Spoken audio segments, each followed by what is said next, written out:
I just had to take a nap, which I don't normally do.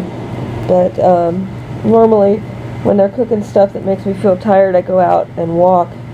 But when I was out earlier today, I felt pretty tired coming back from Kroger. And,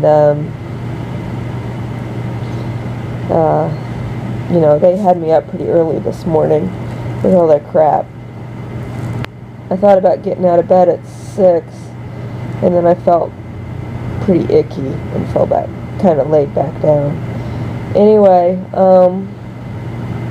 when the Mormons passed through Indiana, you know, they were still on their first deal with Harut and Marut.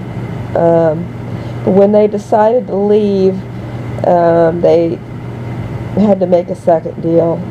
Kind of like when the Israelites were heading for the original Promised Land, they were on the first deal, and then they had to go back and say, "Yay, wait a minute, we're not going there. You need to tell us another place to go."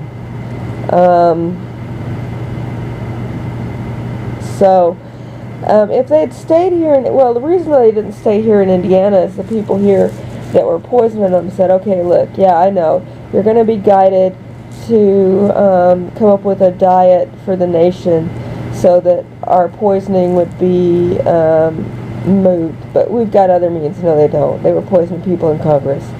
And we're going to use them to start a war with the South. And we're going to hide our men in caves, and we're going to make sure that your men all die in the worst of the battles. And so they left. And if they had stayed here, there probably wouldn't have been a war. So, anyway, so that was their first deal. And people on the first deal program, you know, have a lot of different resources with a lot of people. And you know, there's still a lot of people from a Mormon experience who are working a lot in improving diet and stuff, but it's still from the second deal perspective, because if they had stayed here and done that, it would not be a specialty thing.